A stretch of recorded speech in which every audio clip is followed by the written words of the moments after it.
Welcome. Thank you for joining us for the third and final conversation of our Raising Resilient Girls series.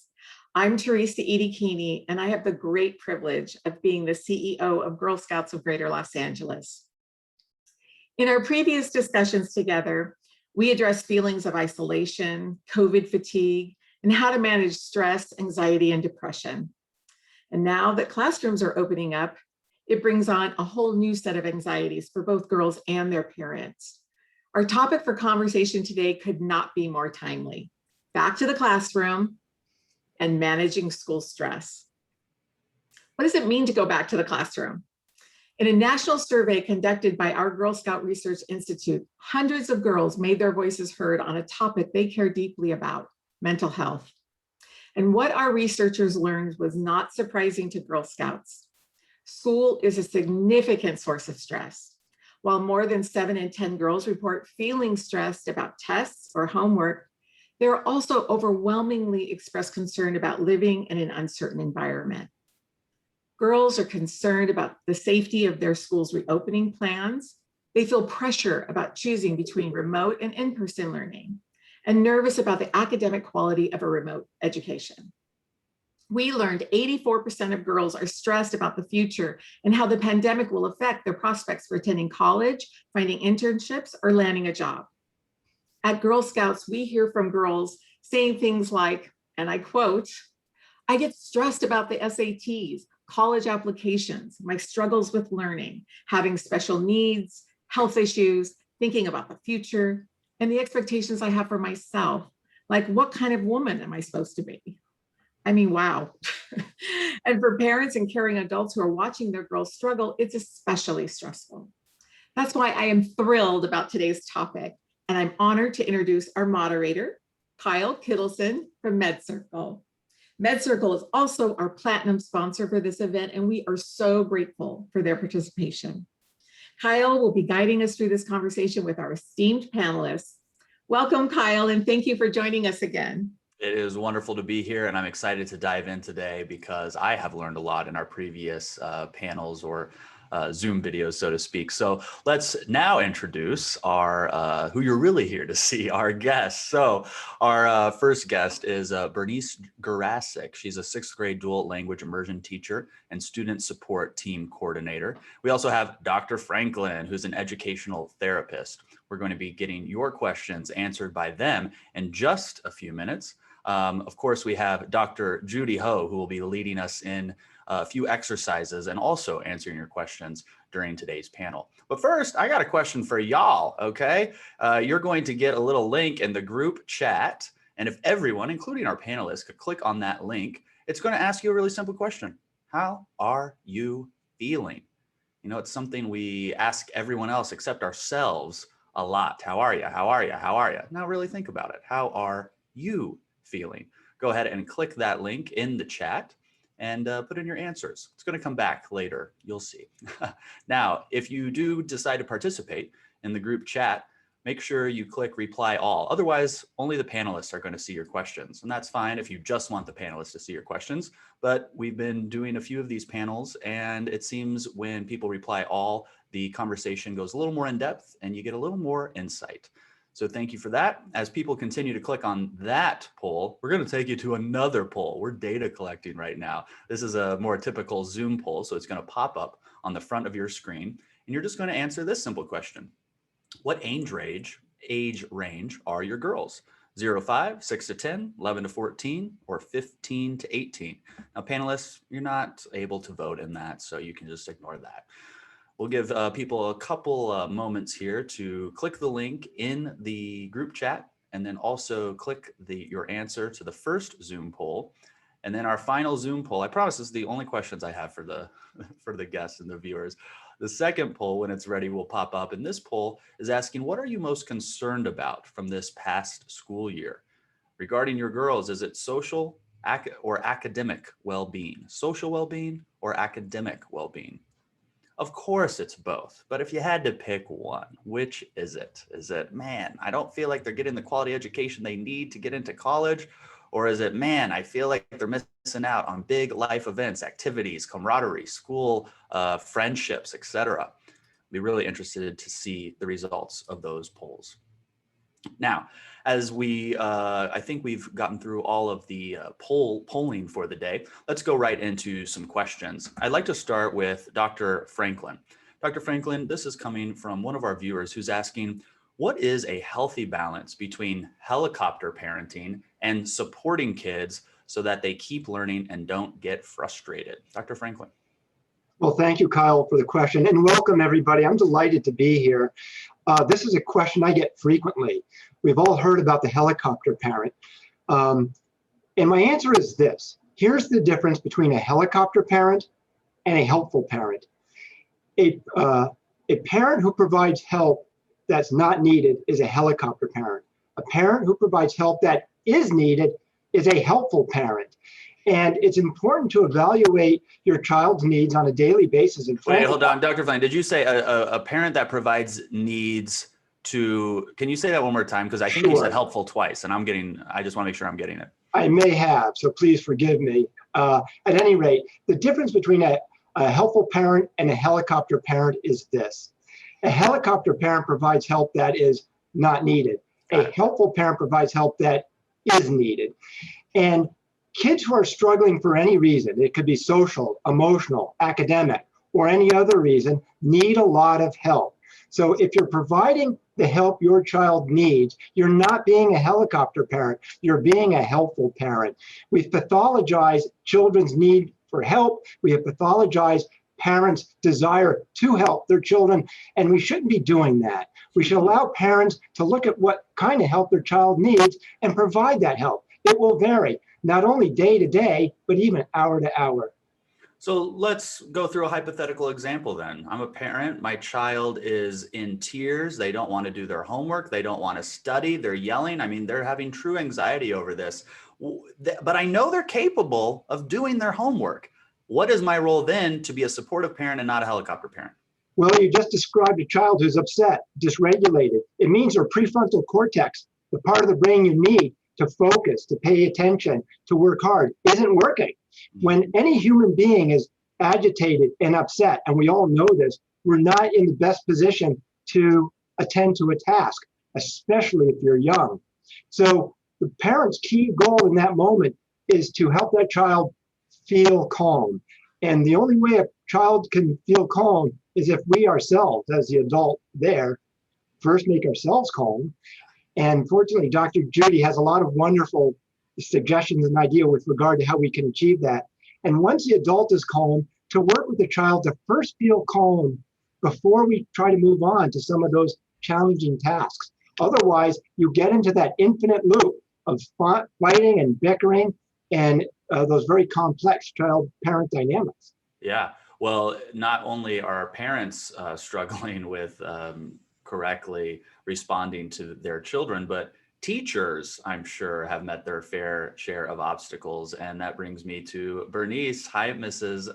I had to write down your name phonetically, and then unfortunately it got deleted. So we'll go Mrs. Garasik here. Thank you for being here. And I loved your quote when you said, I am not a teacher, I'm an educational... rock star. Rock star, that's right. So we have an educational rock star, no more teachers right here with us. Mrs. Garasik, how can we talk to our children, open the lines of communication about their fears as they transition from virtual or distance learning into in-person, especially for those who have not seen or had socialization in a year? Yes, that's actually something I kind of learned on accident. And then I've had to find a way to talk to the parents, because I just gave the kids a writing assignment about what their experiences was. What do they remember specifically about the last day of school before we, I think we were given 20 minutes to pack up and leave. Wow. That's what happened in my district. As teachers got an email, and then we had 20 minutes to just give the kids whatever you think you're going to need. There was very little warning.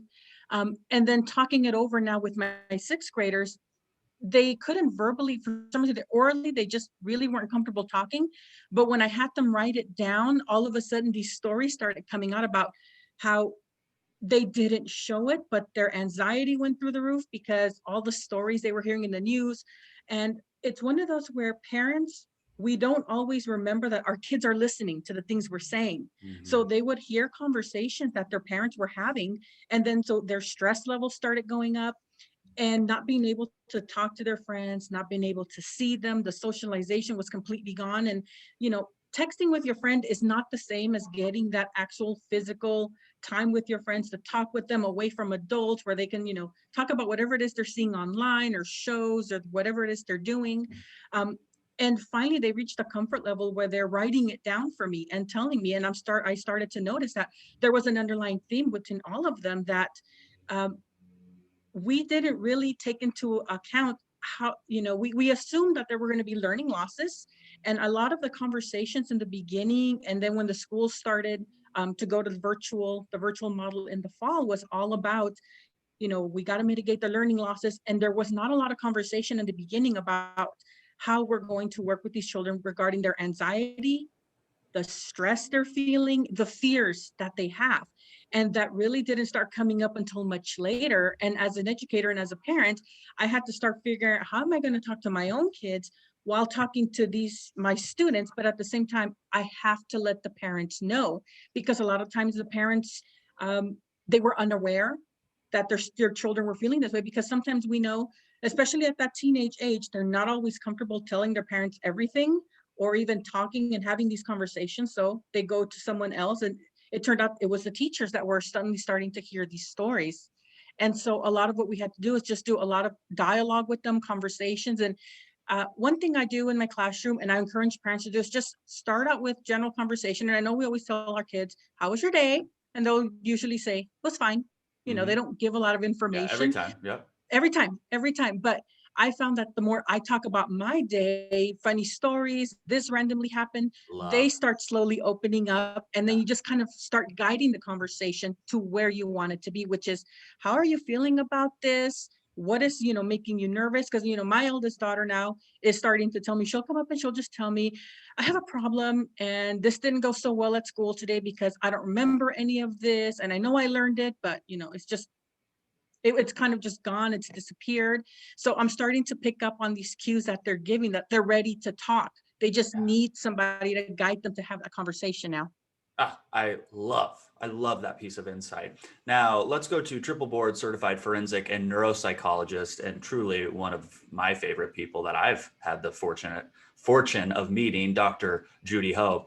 Dr. Judy, as a neuropsychologist, what does the science say about how students are faring with distance learning, and how does it impact their learning overall? Oh, you're on mute, Dr. Judy.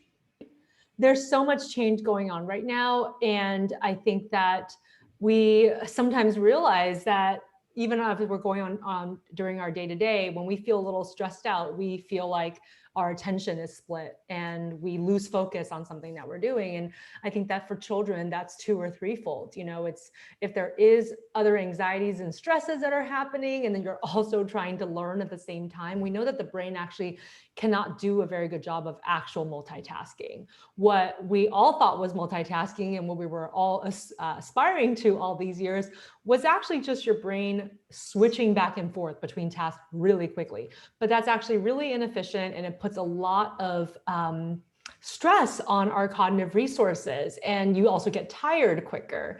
And so it's really important to think about that from a neurobiological perspective and really teach our children to essentially be single taskers, which I know is no small feat because we're so used to multitasking now. Like they've got their device in their hand and they're eating dinner and then they're thinking about something else. And so one of the best ways to get through this period of time is to really start leaning into developing the skill of single tasking. And so really making time to focus on one thing at a time, practicing that at home as much as possible as they're going back into these hybrid and in-person situations, and then learning to self-regulate in the classroom. So if they notice that they're starting to get nervous or getting distracted because they're thinking about something or have anxiety, teaching them little kid and teen friendly coping strategies to use in the moment so they can take control of those emotions and be able to focus on the learning at hand.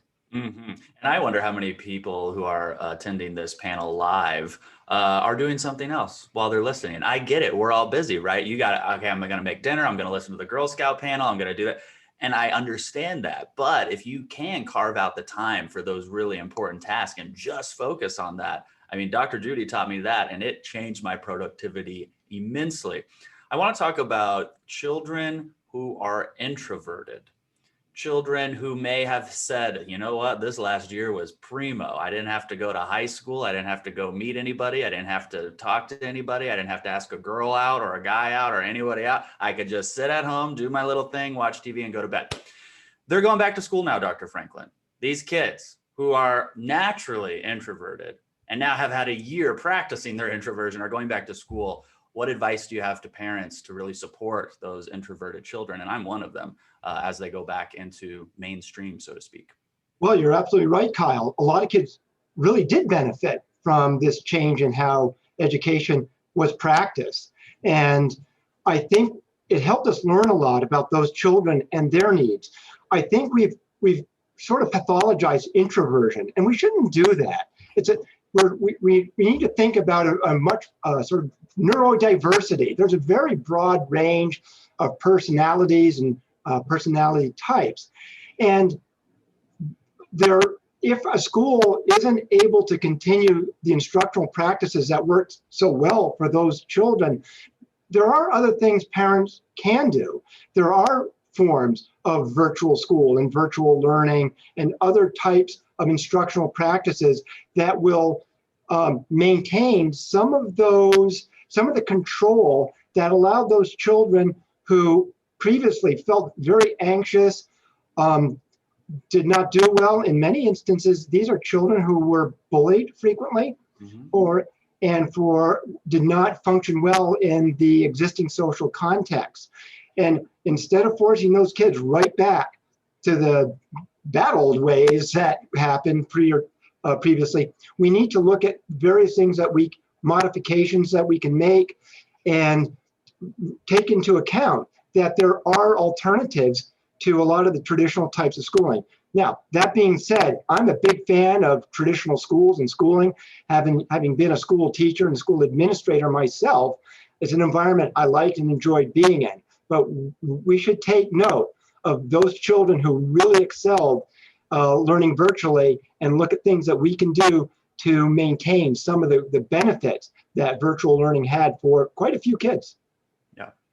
And as we move into the summer, I think a lot of people are thinking, okay, well, we're going to have this huge break. I won't have to do anything, but it's actually a really phenomenal time to prepare for the upcoming school year. And a lot of kids are having to make up stuff too. We act like, oh, everyone's done, May, whatever, but we got months of lots of kids who have to go back and make stuff up. So Mrs. I am so sorry. I keep almost saying your name and then I screw it up. Mrs. Gerzrak. What is your advice to parents to help those students really get ready for the next school year over this summer? Great question. And I teach my district, 6th grade transitions to middle school. Our 6th grade is still elementary. So we've only been in person a few weeks and I have to get this group of kids ready for middle school. And I have a lot of introverts in my class. And the one thing I keep reminding them is look around you, you have friends here. You know, even if you go to middle school and yes, it's going to be a lot of schools pooling into just one, but you still have friends here. Even if you don't always have the same class, you can still see them in the hallway. You can say hello, but it's also a great opportunity to, hey, you get to make new friends. So don't look at it so much as a challenge, but look at it as an opportunity. And so that's what I like to tell them as we're getting ready. We're down to the final last week and a half, I think. And just reminding them and telling them you still have your friends here, but you're going to meet new ones and it's going to be great. So always focus on the positive, way less on the negative. That's what I like to tell them a lot.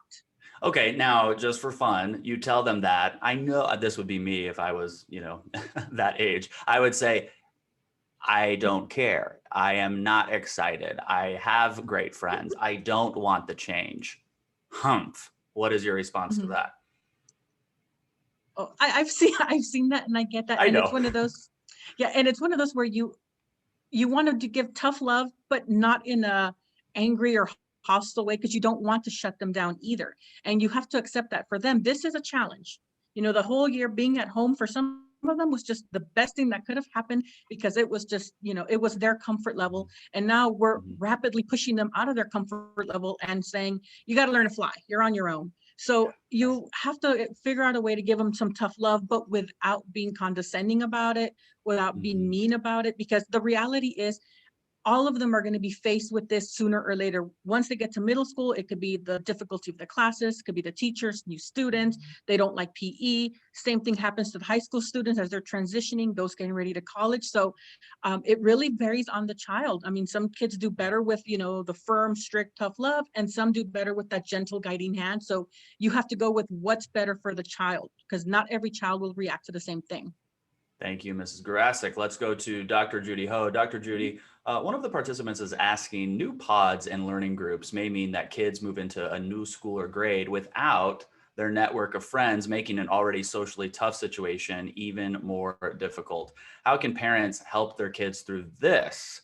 What are your thoughts?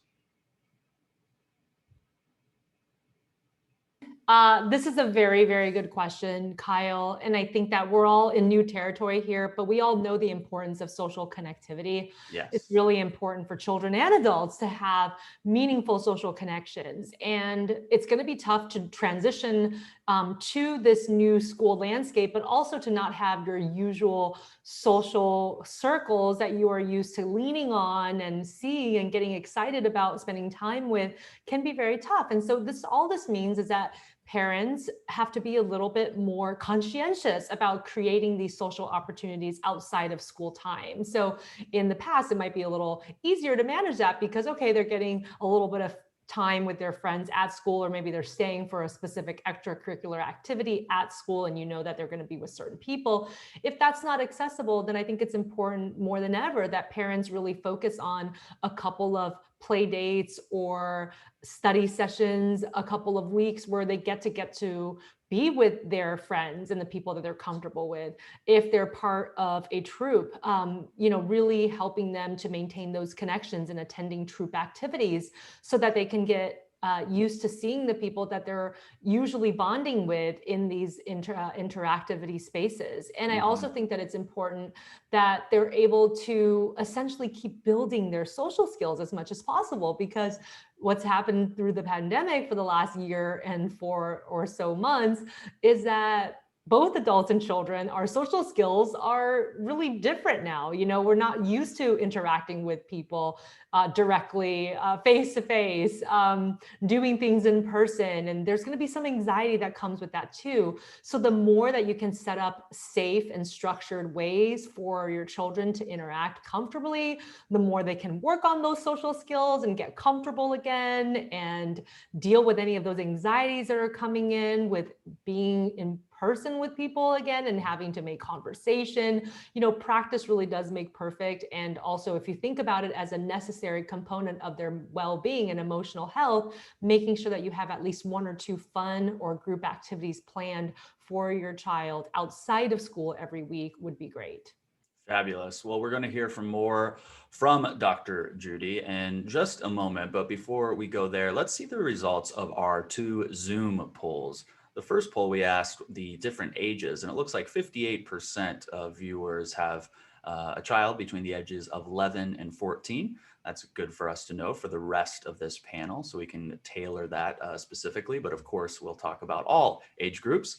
And if you want to close out of that one, we'll show up the next results of the poll. This is the one I'm really excited to see the results in. This is, wow, the social well-being, 78%. Over just 22% of academic well-being. Dr. Franklin, do those results surprise you? No, they don't at all. We've been hearing this all along from the outset of the pandemic with very valid reasons that for decades, the way children socialized and engaged with other people was largely at school and through all the other things that we did that the pandemic eliminated: organized sports and group gatherings, church and temple, and all the other places we used to get together and interact, all vanished literally overnight. And when that happened, the children began to express to their parents deep concerns about how they will fit in and how they communicate. And parents understandably became very concerned about the implications, the social and emotional implications of the pandemic on their children. We can learn things just about any time in life. There's the things that we learn in 8th grade, we can learn just as well in 9th grade or 10th grade or 11th grade. It's really the social and emotional experience of people in general that is hard to make up ground for when there's been a big loss. And that's why that particular poll does not surprise me. And it certainly has been one of the leading concerns that parents have expressed to me for 14 months now. Yeah, really good insight. And it's certainly not to say that academic well-being is not a concern, but when you look at the two, that does make sense with what you just said. Dr. Judy, it is my honor to hand over the reins to you while Dr. Judy prepares. Make sure you keep the chat going. I'm going to catch up and see what you all have been talking about, but make sure you leave any comments, pieces of wisdom, or what your takeaways are thus far in the panel in the comment section. And Dr. Judy, it's all you. Great. And I will need host or co-host access from one of our moderators. If you don't mind, please go ahead and allow me to screen share, because I do have a brief set of slides so that we can all follow along as we discuss science-backed tools for back-to-school success. So I'm still waiting for my screen sharing, but just to kind of give you a preview of what we're going to be talking about, as Kyle already mentioned, and as you can see in the poll, so much of this is about our social and emotional adjustment of our children, and not just the academic adjustment. So it is very, very important that we focus on that in terms of these skills and tips to help them have a much better transition. Danielle or Andrea, may I please have screen sharing? I still don't have it, so I won't be able to share my slides. Thank you so much. All right, so let's talk a little bit about some of the evidence-based tools for back-to-school success. And I just have several different tips that we're going to be talking about that hopefully will be helpful to you. I know that we only have just a little bit of time left for this particular year, this school year, but of course, planning ahead, if there's summer programs, and also, of course, in the fall, these are the types of things that we're going to be working on with our children and our teens to help them have a more successful time back. So the first tip is to create refresh routines and systems. I felt like in the beginning of the pandemic, we were creating these new routines around working and studying from home. And now that there's these hybrid situations and in-person situations, and it's not too late to try to put some of these into play for the next week to 2 weeks as they are still in school now, is to create these refresh routines and systems that work for this new environment. So try to create predictable routines around things that happen every single day. Routines are really soothing for children and adults, just for all brains alike. So having specific wake times, specific bedtimes, meal times, routines for after school when they get home, what are they going to do first? Wash their hands, put their backpack in a certain area, and then even goodbye routines for children and even some teenagers who might have a little bit of separation anxiety or just an anxiety going back out into the real world instead of being hybrid and everything. Having even a goodbye routine can be really helpful, where there's sort of like a little send off where you're encouraging them to obviously reach out to you if there's any concerns, but we'll see you in a little while. Just having reassuring statements around those types of routines are really helpful too. Creating systems that differ by day. So I know that a lot of people are being driven crazy by these hybrid schedules. What hour and what day am I supposed to drop off my child and then pick them up? And so create certain systems that could help with that. And also make sure that they have their supplies needed for each day of school and build it into a routine.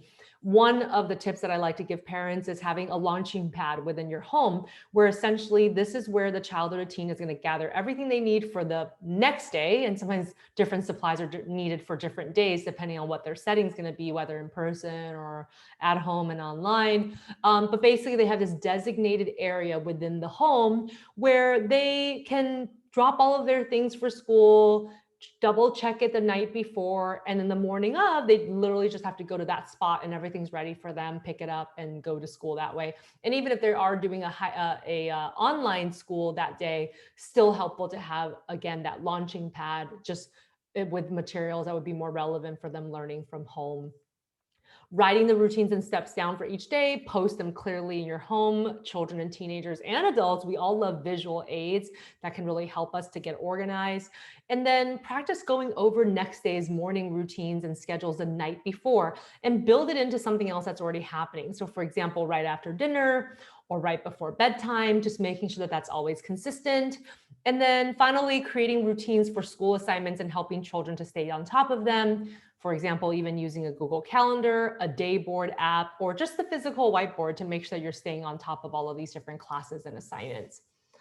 The second tip for transition is to discuss expectations. Talk with your children about how school is going to be different with the hybrid model, and talk to them about any of their concerns, their questions, and review safety protocols in terms of what needs to be done when they're at school, what needs to be done when they come home, and let them know that if you have any other questions, that they can always come and talk to you at any time, because this situation is always evolving and there's going to be different scenarios that emerge.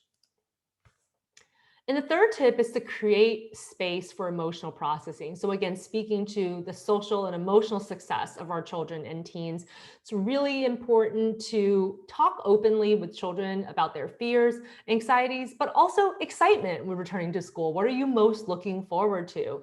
Really have a balance of all of those different things and let them know that it's normal that they might have some anxieties, but at the same time, also be feeling some really, happy feelings about finally getting to see their friends more regularly in person. And then just normalize that however they feel, whatever they feel, even if it's different from their friends, it's okay. There is really no one response to everything that's happening. Some kids have really thrived in online learning, others have not. Some kids are really looking forward to getting back to school in person, and some are not. And it's okay wherever they are on the spectrum. Help them feel in control by allowing them to make certain choices, whether it's what to pack for lunch or what they get to wear to school, giving them those little choices to build in agency and give them some type of way to have something that they can have ownership over is really important in this process. Reassure your children and teens that you are there to support them. Let them know if you have your own anxieties as well. It's okay to model that and say, sometimes I feel nervous about it, but I know everything's going to be okay as long as we stay in good communication. And then again, focusing on the positive aspects of the transition. This means that the pandemic is getting better, at least in our country. That's a great sign. And also, we're not going to be quarantining forever. This was always just going to be for a moment in time. And this is good because we're starting to test what's going to work well and what's not. And, really talking a little bit about the realistic but positive aspects of transitioning. The fourth tip is to prepare them for any last minute changes that might happen with schedules, quarantine procedures, anything goes right now. And sometimes children get really locked into certain things that they're expecting, and they can become more dysregulated when the routines are interrupted. And this is true more of certain children than others. It depends on people's personalities and what they're used to. So actually preparing them for changes is going to be really helpful, because then they're just going to accept and also expect that they might happen at some point. If you need to, you can have role plays with your children, if that can help them to role play scenarios where they might have to all of a sudden pack up and leave the school, or maybe one day they were thinking that they were going to be in school that day, but then the schedules got flipped and now they have to be online today. Just really talking them through that and giving them some access and exposure to those situations ahead of time. And then having these weekly check-ins. We're going to come back to this in just a little while here, but weekly check-ins are really important, just so that you have a good barometer on what's happening with your children and teens and how they're doing, and so that you can course correct as needed in real time. And speaking of course correcting, it's really important during this transition to watch for behavioral changes in your children. You know your children best. So watch for any signs that they're acting differently. Watch for warning signs like increased crying or disengaging when they're at home, running right up to their room and not wanting to talk to anyone, social concerns, like they're all of a sudden not getting along with their friends, or they say they don't even care to see their friends, decreasing academic performance, or physical complaints. Many people don't realize that for children and even some teenagers, that when they have emotional struggles, they're more likely to manifest them and complain about them as physical issues, like my stomach hurts, my head hurts. They may make excuses for why they don't want to go to school that day. So all of these types of behaviors, if you see some of these behaviors emerging, then it's time to check in with your child or your teen and see what's going on. It's also really helpful to stay connected with school personnel to discuss changes in behaviors and routines at school and what your teachers are observing in your children, and then comparing that to your notes of how they are behaving at home. Again, sometimes children or teens will exhibit some of their emotional and behavioral struggles in one setting more than another, or sometimes you'll see it in both settings, but it's important just to check in to see what the issues are so that we can try to help them problem solve it.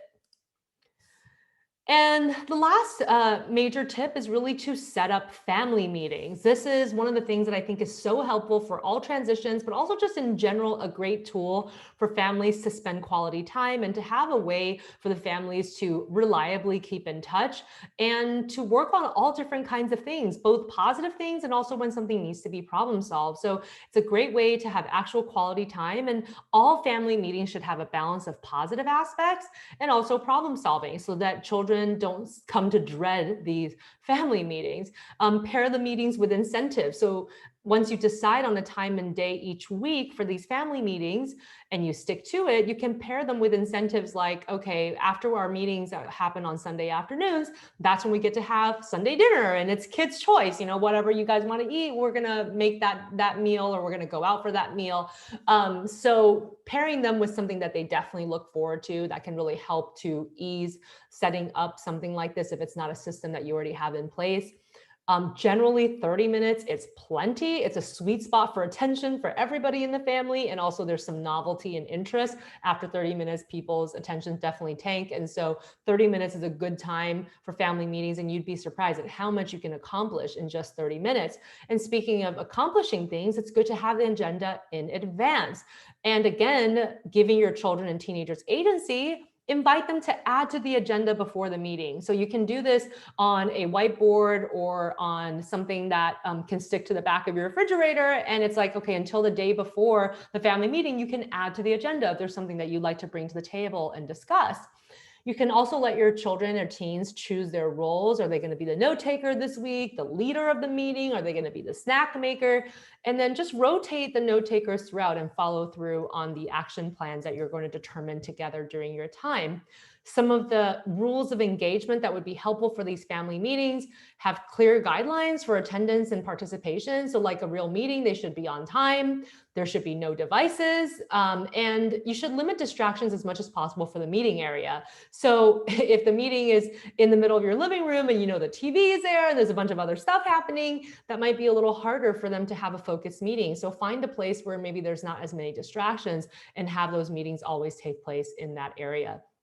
And one person talking at a time, where family members can practice reflective listening, which is listening to what the person says and then paraphrasing what you think you heard. This is a really important step because sometimes miscommunication happens because you think you heard what the person said, but actually you misinterpreted it.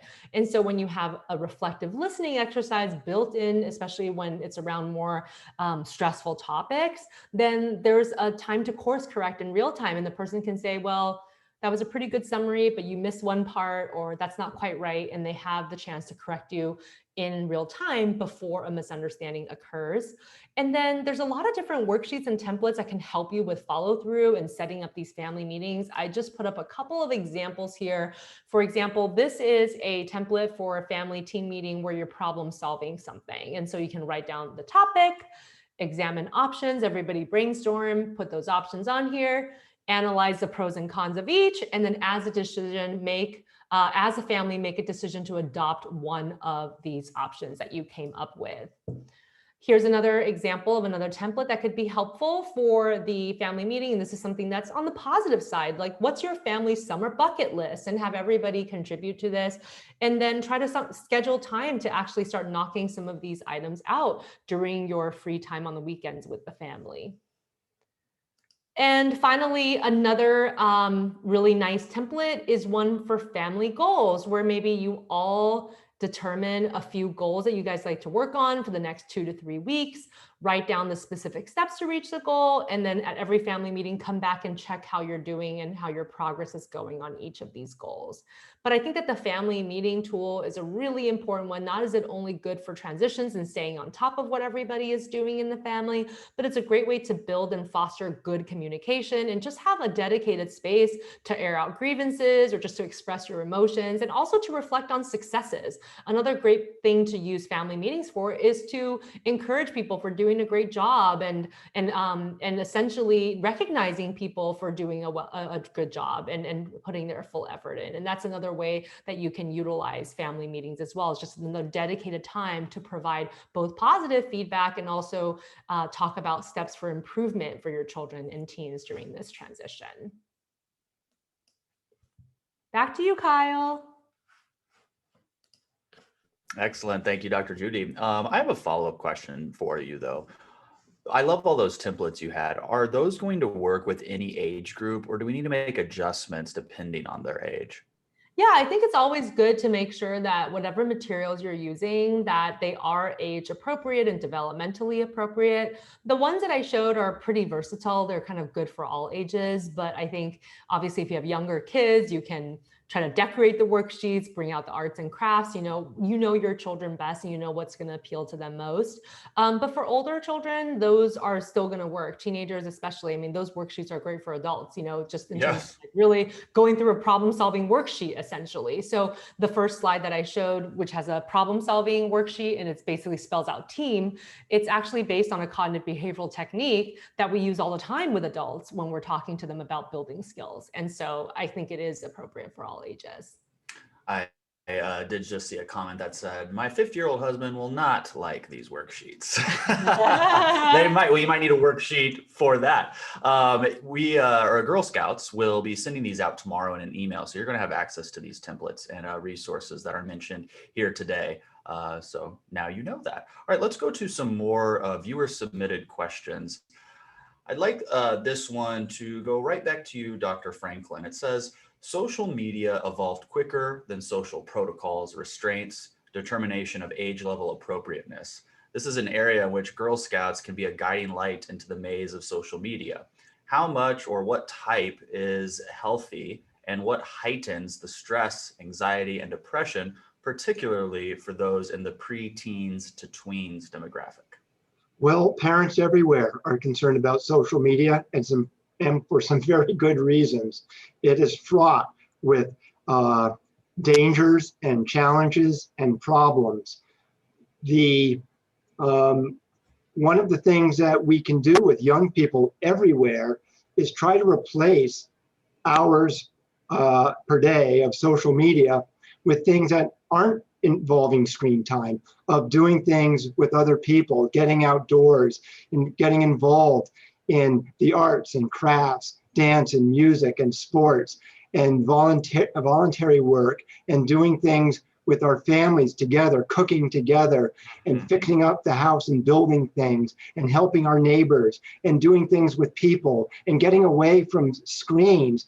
Because invariably, once a child is in front of a screen, computer or iPhone or anything, social media is going to find its way to her. And the only way we can really effectively reduce that is by providing it's not enough to say, put that down or don't do that. We have to find meaningful replacements. You can't tell a person not to do something they want to do if we don't offer them something better and more engaging and more appealing. And it takes a lot of trying and experimentation. There's also a place for a really frank discussion with everybody of every age about how fraught social media is, that it doesn't always provide us with truth. It's not always safe, and that we have to understand that there are dangers associated with all types of social media, and we need to keep that conversation going. I use a lot of social media every day. I spend a fair amount of time, but I'm also an adult. And young people, unfortunately, don't always have the ability to know what's right and what's wrong. And that's a really important conversation and an ongoing conversation for all parents to have with their children. Yeah, I mean, say it louder again for the people in the back. I mean, that is the truth.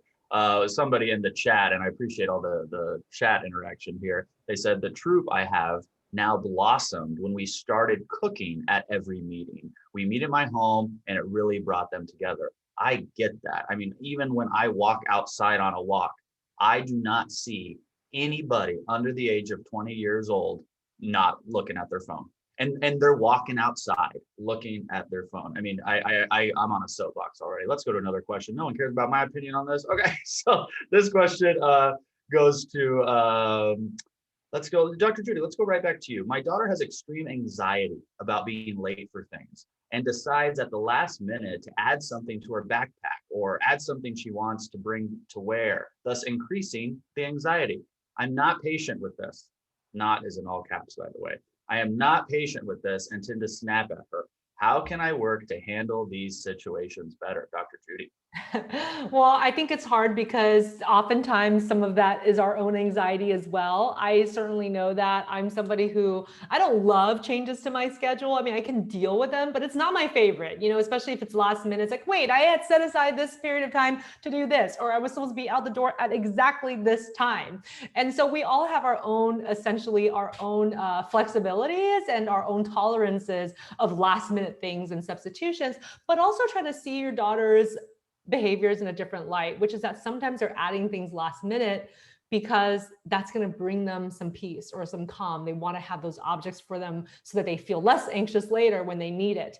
And so I think the solution is to try your best to build in time so that they have time to do those types of last minute reflections. So when, I mean, there's like a joke that has been circulating with a lot of my college friends, because we have this one college friend who is always 30 minutes late to everything. And all of us have just started, I know, Kyle. And so a lot of us have just started to tell her that something's 30 minutes earlier.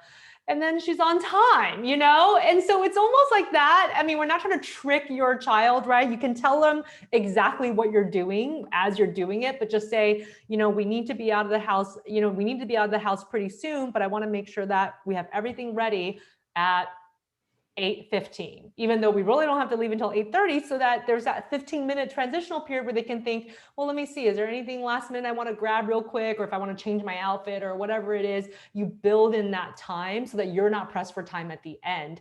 And then essentially like also telling them that then there's a cutoff time, essentially like, okay, it's 8:28. No more last minute substitutions. This is it. Like, this is what we're going to go to school with, and just training them to understand those timeframes. I think that's going to lessen your own anxiety and also help with your child's anxiety as well. So they still have some time to make those last minute adjustments that might make them feel more comfortable.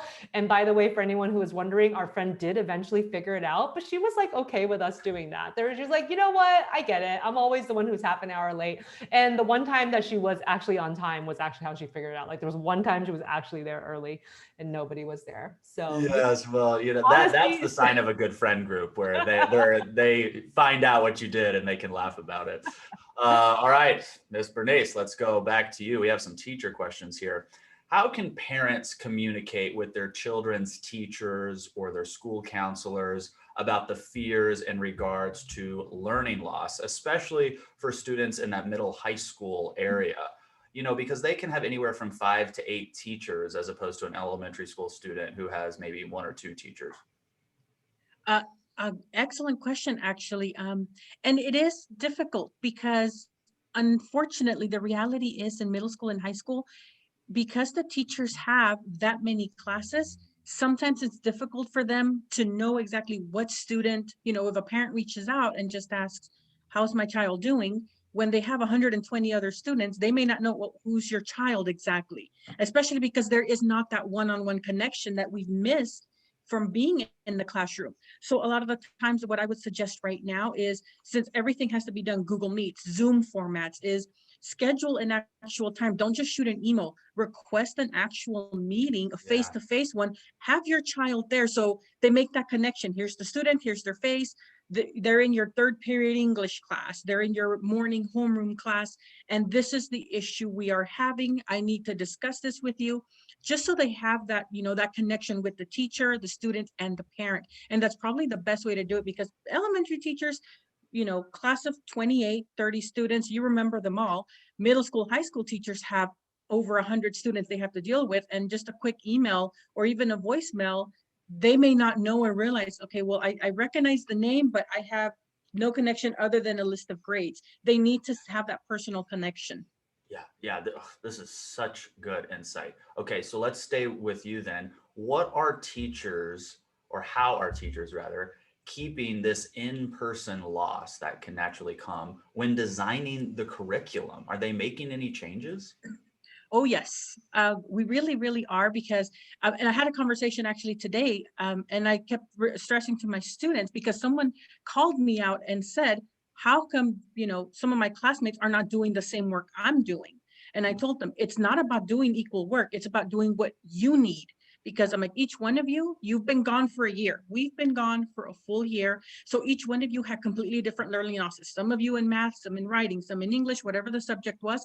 I'm tailoring the instruction, and that's what teachers are being trained to do now. Tailor the instruction specific to what areas we need to build up on. And I don't like to say it that, and keep focusing on learning loss. Rather, I'm telling my students, we're trying to build up your strength in this area. So if you need more help in math, if we need to go back and review concepts, that's what we're going to do with you. But this student didn't need it as much, so I'm going to review something else with them. So it's a lot of balance teachers are having to do with the students, but that's what we have to do. So there's a lot of cooperation and communication that has to happen for this to be successful. And that's what I also tell parents. Yes, maybe your child isn't doing the same work as someone else, but there's a reason for it, because we're trying to focus on the skills they need, not so much as giving everybody the exact same thing, because it's not going to work that way. I love that. I didn't understand that until I got to college, because in high school, you just go to your classes, or I did. I just went to my classes, and then you liked the ones you were good at and you didn't like the ones you were bad at. And then I got to college and I go, wait, I'm in control of what I'm taking here. And then I had to make the choice to go pursue things that I knew I wasn't good at. And it totally changed the framework. I'm like, all right, I'm not good at this. And I'm literally going to hire this teacher and take this class so I can get good at it, not to get a grade, to actually get good at something. I know that sounds so simple, but that is the way I thought about education until I got into college. Really excellent stuff. Thank you. Dr. Franklin, one of the greatest anxiety inducers from what parents can tell from their children is, especially in middle school lunchtime, who sits with who and where do you sit? That area is the cool area. That kid, that area is the loser area. I sat under a staircase my freshman year in high school. I can tell you it was not the cool area. This is very daunting for a lot of people. What is your advice for parents to support their children through these social cliques?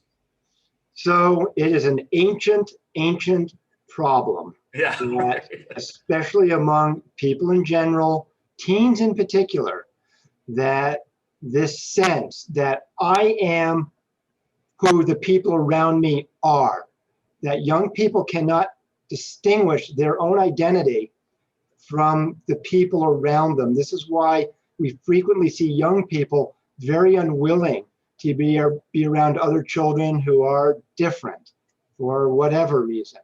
That children want to be with other children, or teens want to be with other teens who they feel are the most socially acceptable, and because they want to feel socially acceptable too. So we are dealing with a very ancient problem. It is a problem because it leads to a lot of strife, not just for the children who are ostracized or left out or feel bullied in a sense, because it is a form of bullying. The way we can deal with this is this. We need to have schools spend a lot more time creating random groups of kids, just arbitrarily assigned to small groups or slightly bigger groups, with a task to do, and something around the school or in the community. When children are forced to be together, frequently they actually tend to be glad. Frequently they tend to be happier to be out of their clique and meeting and doing things with other children, Yeah. even if some of those children are not the ones who were previously ones who were highly accepted for whatever reason. And this is how we can begin to forge meaningful, positive relationships among all children. Create randomly assigned groups, small groups of 2 or 3 or 4 or 5, and have them do something on a daily or weekly basis, something outside of the classroom, around the campus, or in the community. And you will begin to see that nice friendships will begin to form. And some of those children will invite one another to sit with them and their other friends too. But we don't actively promote these opportunities at schools because I'm a classroom teacher myself. We are always under so much pressure to accomplish so much in such little time that the freedom to do some of these other creative things that promote healthy social and emotional capacities, which ultimately are much more important than a lot of the discrete academic skills we are forced to focus on so much of the time. Yeah. Now, I love all of that. I wish every school would go do that. Every school is not going to. What do these parents do? Do they go create their own groups? Do they say, look, I'm just going to find 10 random classmates and we're all going to the park? What do they do? You know, it's hard work and family life is challenging.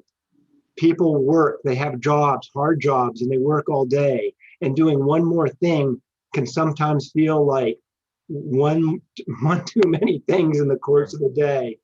So start slowly. Begin to identify a few kids who you might be able to have your child meet with, 1 or 2 children, to do something together with your family, or perhaps 2 families or 3 families can get together and do something. We need to reach out. And the truth is, most families welcome the opportunity to meet another family or have another child welcomed into their home. And if we're frank and open and honest, families tend to respond in kind and say, oh, well, thank you for reaching out to us.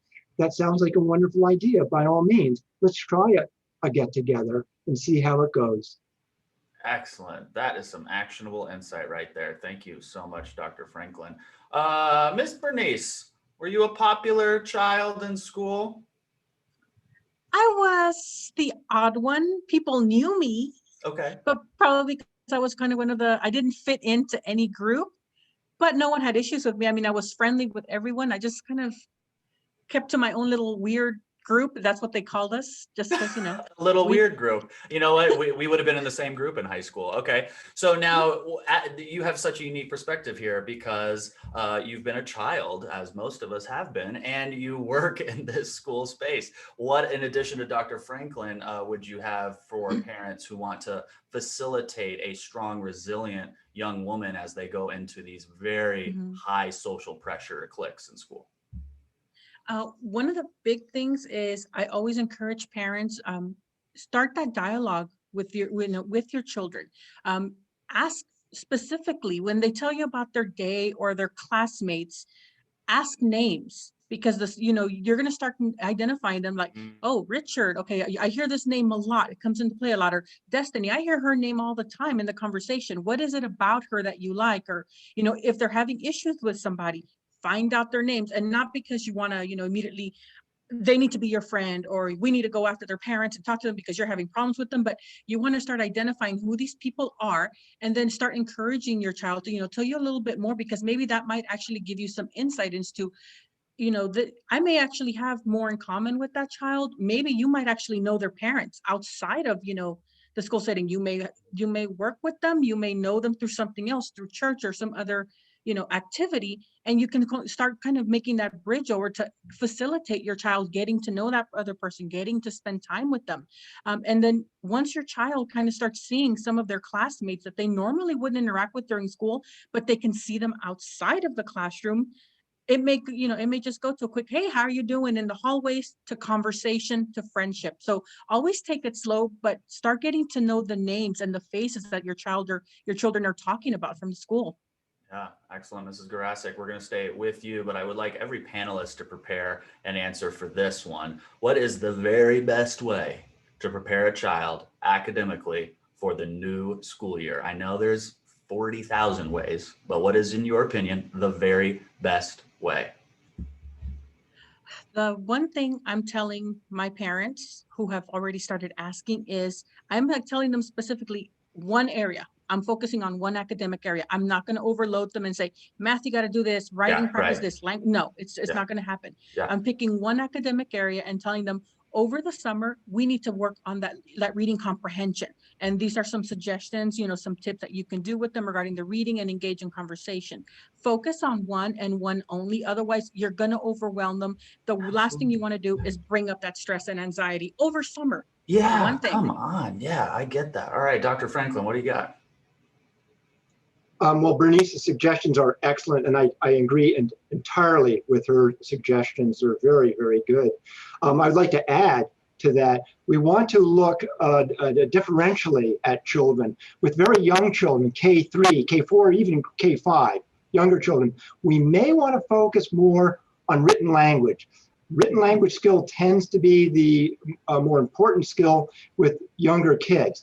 Engaging in collaborative reading, reading a book together, reading a sentence or a paragraph, and then having the child reread it. Or if the child is motivated, having them read to you a lot. Or if the child just loves reading, have them read a lot. But we really want to engage children in written language activities. There's lots of fun, engaging, fun things we can do with words and letters and reading and writing and spelling, really engaging writing activities. Like what? What can we do that's fun with reading, writing, and spelling? Oh, well, you can open up a magazine filled with photographs and pictures and images and say, hey, find one that's interesting. And then you cut it out and you glue it on a piece of paper. And then you say, tell me a story about this picture. It may be unrelated to the caption or the article, but typically they tend to be exciting pictures. And then you begin to transcribe the story that the child is telling. And every day you get a new picture or image, or you have the child draw one and you have the child tell a story, and you begin to create your own picture book with a story that they've written and you've typed it, and then they can read the story. And this is a great way to get kids who are reluctant readers to read. It's also a secret way to get kids who are reluctant writers to write, because they're actually writing as they tell these stories. I do want to say this. When kids are older, certainly by junior high and high school, often what we want to do is anticipate what subjects and what content will be introduced in the first few weeks or month of school. When we pre-teach the math or the science or the social studies or history, when we introduce a child to those concepts and pre-teach and preview them in the few weeks leading up to school, those kids tend to hit the ground running. Even kids who previously were struggling students at school, if they're a little bit familiar already with the concepts that are being taught in history or science, whatever it may be, or any class, they tend to be more interested in what's being taught. They tend to pay more attention. They tend to learn more. They tend to be more engaged, and they tend to do better throughout the entire school year. So with the older kids, move on to previewing and pre-teaching content, especially junior high and high school kids. Excellent. Loved all of that. Dr. Judy, before we go into your second section here, what is your one piece of advice for parents on preparing their child for the upcoming academic year?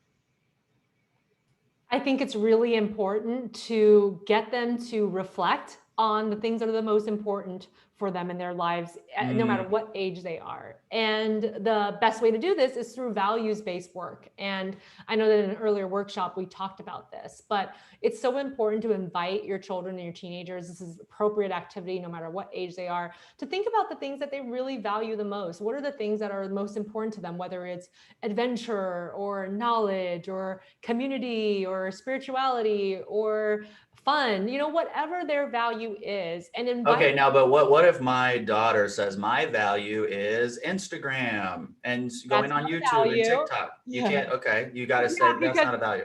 Well, yeah, because values are things that essentially are how you want to be remembered by. So what I mean by that is when you say, well, if you're not in the room, what would you like people to say about you? Would you like people to say that you're adventurous, you're knowledgeable, you're fun? Well, and I'm only pushing on this, Dr. Judy, because a lot of kids are going to say, well, I want to be known as a YouTube star. Yeah, yeah. That's a little bit different from values. I guess that could be a career goal, I guess. Got it. But a value is not about those goals. It's not about something you can check off and be like, hello, I'm an Instagram YouTube star. It's about, you know, how do you want people to talk about you when you're not in the room? Like, you want to say this person is funny, this person is adventurous, this person is brave, right? Those types of characteristics and qualities we need to work on over time. And so inviting your children into that conversation, having them identify 3 values that are their top values. You can do the exercise with them. You can tell them what your values are, and then inviting them to do something every day in service of those values. And so if they say, well, one of my values is adventure, it's like, great. Well, what's one small thing you can do today to tap into that? Whether it's going to look into some rock climbing gym classes or trying something new, right? Really getting your children to own what they say their top values are and to practice them every day. That's another engaging discussion to have during family meetings. It's just another way to build character and resilience when things are tough, because when they're having a bad day later down the line, and we're all going to have those bad days, that's when you invite your child or teenager again to say, okay, but what are your top 3 values? Okay, did you do something today to take care of them? You did? Well, that means you still had a good day, even though I know it wasn't the best day when you consider all of these other things that have happened, but you should feel really good that your top 3 values are still being touched upon and honored, even when you're having difficulty. And then you could have them cut out a picture from a magazine and write a story and incorporate one of their values in there. Hello, there we go. Exactly. I think in a previous Girl Scout panel, Dr. Judy shared the value card sort. If I'm making that up in my brain, it's on Dr. Judy's website, but it is a wonderful way to discover your own values, because I bet a lot of people are thinking, do I know what my values are too? And help your children do the same. All right, Dr. Judy, you have a cool new workshop we're going to go into called The Wheel of Life. Here you go. Yes. So I would like to, as we're rounding our time here with all of you, close out an activity that you can do on your own and also with your children, no matter what age they are. It's a really great self-assessment tool and a really good way to foster more resilience, independence, and skill sets. So I'm going to go ahead and share my screen. And the Wheel of Life activity has been utilized in a lot of different ways. It's been used in therapies and life coaching and career coaching. And essentially what this tool is really looking at intersections of your life. Every part of our life helps us to shape the way we see the world and our experiences.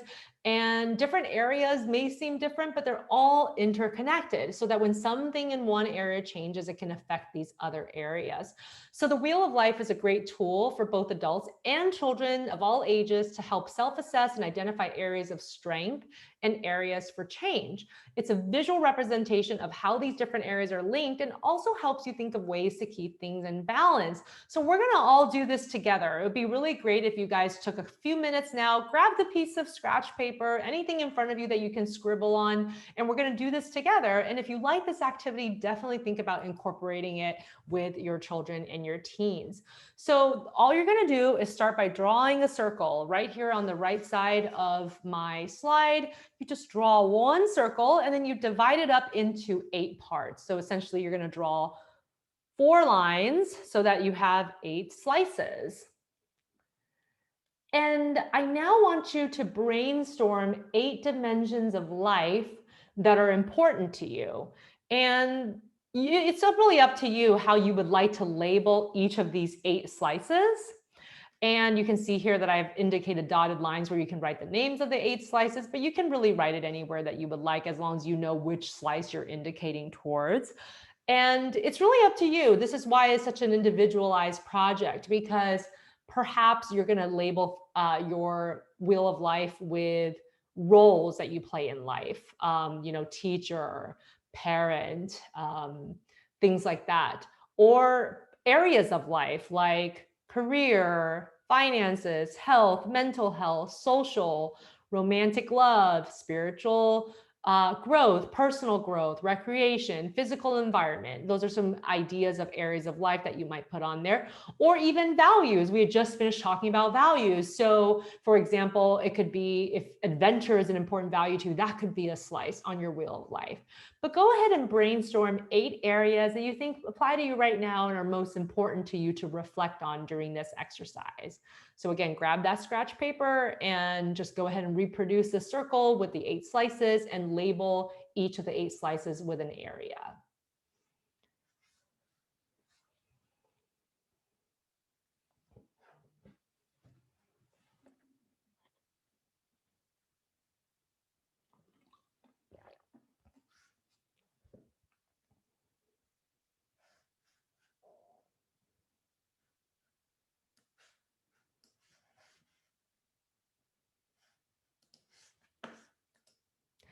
And once you have your 8 areas, go ahead and think about how satisfied you are with each of these areas as your life is going right now. So at this moment, on a scale of 1 to 10, draw a curved line to represent how satisfied and fulfilled you feel in each of these areas, 10 being the most satisfied. So if that's not enough of an explanation, or you might be a little confused about the instructions, here's an example of a very neat wheel of life. Yours does not have to look like this. This is not a contest about how neat it is, but essentially this is what I mean by drawing in the little curved slices. So for example, this person wrote family for one of their slices and they scored their family a 9. So, you can just obviously just eyeball where you think that would go out to in the slice and then just draw a little line there, and then you can shade the rest in. And then you would follow that format for the rest of the domains as well. And you can see here already from this visual diagram that it gives you like a really cool at a glimpse look at how the 8 areas that you've identified as important to your life right now are going. And you can see where the strengths are and maybe other areas that might need a little improvement, something to move it along so you can have a higher level of satisfaction and gratification. So while you guys are working on that, I'm going to put in the next Menti link. And obviously, I just mentioned that the 8 domains that you decide to offer up for this exercise and to reflect upon, we're all going to be very different.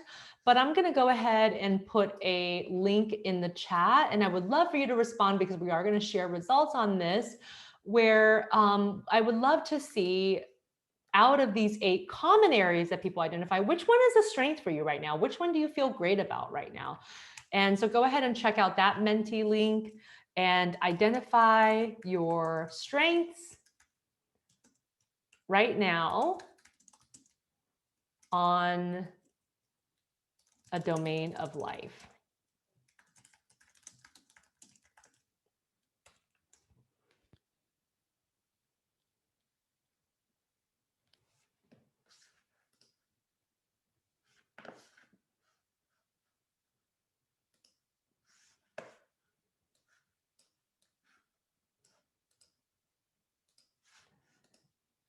So as you guys are working on this, I'll show you guys a couple of other examples of Wheel of Life. Here's another one. And as you see, again, these are the areas that the person has identified as important to them. And then they can also, again, shade in their satisfaction level on each of the domains.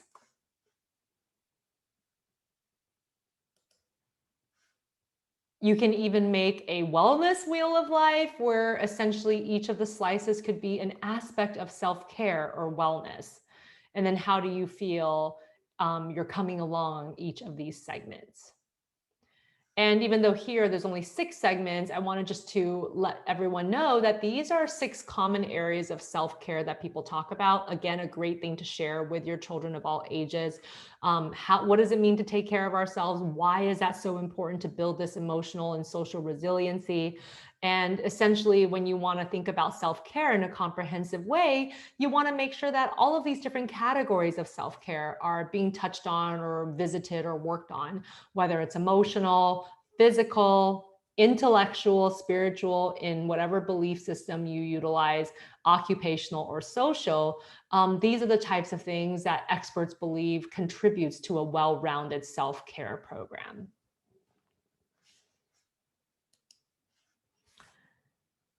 And as you encourage your child or teen to make their own wheel of life, as you can tell, this is going to be kind of a really fun and engaging thing that you can have conversation with your family about.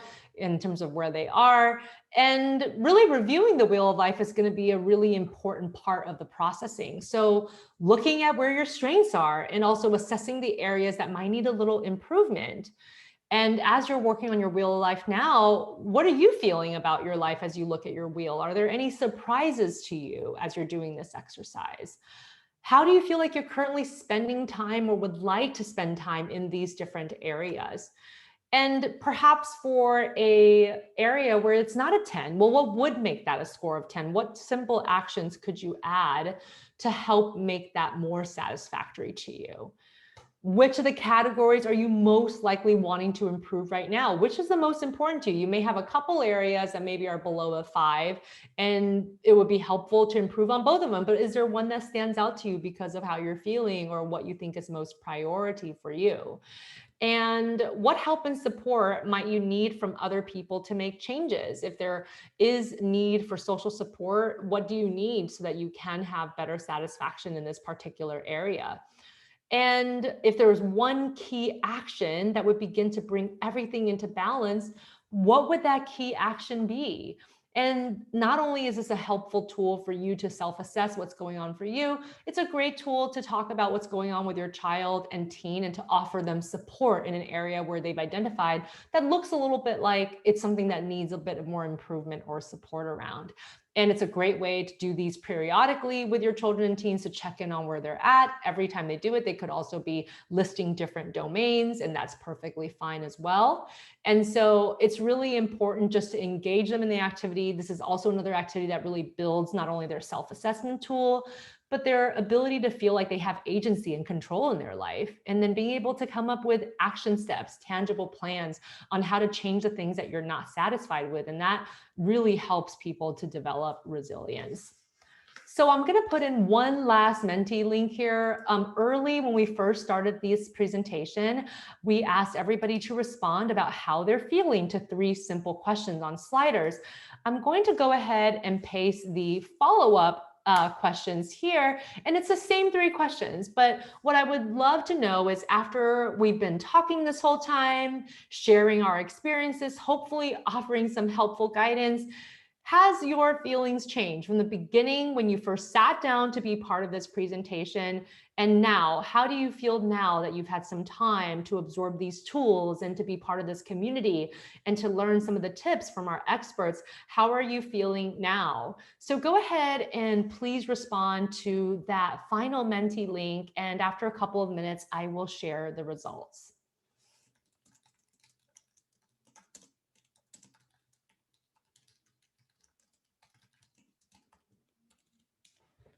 Great.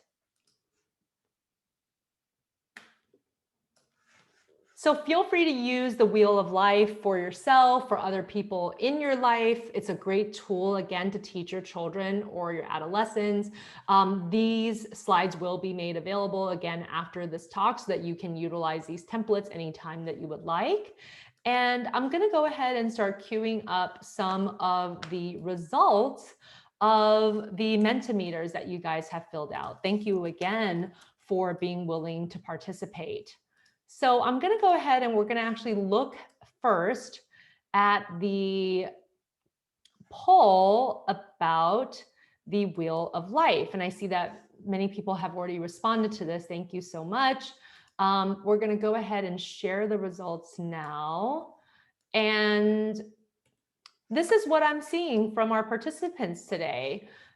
Again, obviously, you will be identifying your own Wheel of Life domains, but out of the most common ones that people talk about, like health, career, spirituality, etc., you can see that most of our participants are the most satisfied with family, which is awesome. That's a really great common area of our Wheel of Life that everybody is feeling more strong in. And of course, there's a disbursement and people are feeling good about other areas as well. But I really want you to get used to talking about your own strengths and reflecting on the areas in which are the most positive for you right now. It's really important to just have some gratitude and really recognize some of your own successes and things that are going well, even when we're in the middle of a challenging time. I'm going to now share the results of the Mentimeter how are you feeling poll that we took at the beginning of the presentation. And so I'm going to go ahead and share these results now. And at the beginning of this presentation, this is what everybody said, or at least the summary of what you all said at that time in terms of how you were feeling. So at the beginning of the presentation, the stress level on average was 3.4. Mood was at a 3.7, with 5 being a best mood. And stress level, if it's high, that's actually, you know, not as great, right? And then self-confidence, the higher the score, the better. And people are kind of like in the middle in terms of the average. And here are our post results. So the mood is generally about the same. The self-confidence is roughly the same, but the stress level has gone down as a collective, and that's awesome. So it went down from the high 3s to 2.9. And so I know that some people are still probably responding to this right now. So if there's any other updates, I'll definitely make sure to share that with you. But thank you so much for participating in that. It's also really important for us to do these before and after checks on ourselves. You know, before you do a self-care activity and after, like, do you feel different? Are there results? Maybe you're not looking forward to doing a certain social event, but getting used to checking in with yourself. Well, how much do I think I'm going to enjoy this event? And then afterwards asking yourself, how much did I actually enjoy it? You know, all of these types of self-assessment tools are so useful because we get to understand our own emotional functioning better. And then it also helps us to know that there are patterns that emerge over time and help us to troubleshoot anything that you don't feel like is going as well as it should. So with that, I'll turn it back over to Kyle. Thank you guys for your attention on this workshop exercise. Thank you, Dr. Judy. And as a reminder, you will get all of the resources mentioned during this panel emailed to you tomorrow. We are going to have some final words from our leader in charge, but before we go there, I want to ask everybody to just reflect on just the one thing you're going to take with you from this panel. Going off of Bernice there, we don't have to do math and science and history all today. What's the one thing that you're going to take away? For me, it is that magazine tip, Dr. Franklin. I do have no children unless you count my yellow lab, but I do have a 3-year-old nephew who is incredibly creative. And while I can't use the magazine thing today, I think soon it will be something he will really thrive on. So thank you for that tip. If you want to share your big takeaway, please do. I think it's really inspiring to share that in the chat so others can see what everyone else got, because you might have gotten something that somebody else didn't, and vice versa. Also, while people are doing that, I would like to mention MedCircle. MedCircle is a mental health education platform. It happens to be the one that I run, and it also happens to be the one that Dr. Judy is featured prominently on. We believe in the power of mental health education, and we provide that education through our video streaming service, live classes held on Zoom where you can submit your questions and get answers by the MedCircle doctors.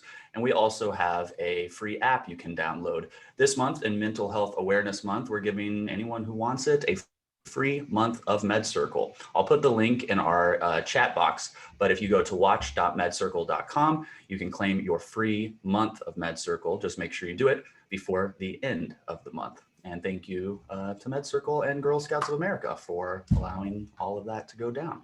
That being said, now, Miss Teresa, we're headed back to you, our fearless leader. Close us out. Oh my gosh, that is such an amazing experience. I love the focus, and I thank you again too for the freebie on MedCircle. That's awesome. I am definitely signing up for that. And I want to thank everyone for joining us today, and especially for those of you who participated in all 3 of our panels. We have been on a journey, and it has been a journey of self-discovery. And I know I've already put so many of the practices that our experts have shared with us, not only with my own children, but with myself, with my staff. It's been phenomenal. If you know, though, a girl who is looking for a safe place to have these types of conversations around stress, you know, this was for adults. But we also, our next emerging leader program really is all about, it's called Stressed Out, strategies for coping and reducing stress. And this session is open to Girl Scout members and non-Girl Scout members. And we don't do that very often. So please take advantage of that. And it's for girls 6th grade through 12th grade. And it is an amazing place. We know that girls are looking for a place to have these conversations. All they want to do is normalize and destigmatize the questions about how they're feeling, that it's okay and not be judged. So this is a safe place for girls to have those conversations. I also want to remind everybody, you'll be receiving in an email tomorrow the recording to this conversation and the resources that we covered today. So it's like a go away bag, it's awesome, going to a great party. So I just want to remind everybody to do that and check your spam folder, because sometimes, I know my things go there. I want to give a special thank you to our panelists, Dr. Judy Ho, our board member and co-host. She is off the chain. Love you so much. And thank you for all that you do for Girl Scouts. Dr. Daniel Franklin, you were so wonderful. I loved your practical tips. And Bernice Garastik, I wish I had you as a teacher. You are the teacher I needed in school. And I also just give a special thanks to Kyle Kittleson, because you have been with us on this journey the whole time and you just make this come alive. So thank you so much. And last but not least, Med Circle and the rest of our sponsors who helped us to be able to bring this to you, and also to provide tickets for people who may not be able to come otherwise. So grateful for all of our sponsors. And thank you again for joining us and for doing the hard work of raising resilient girls. Have a great day.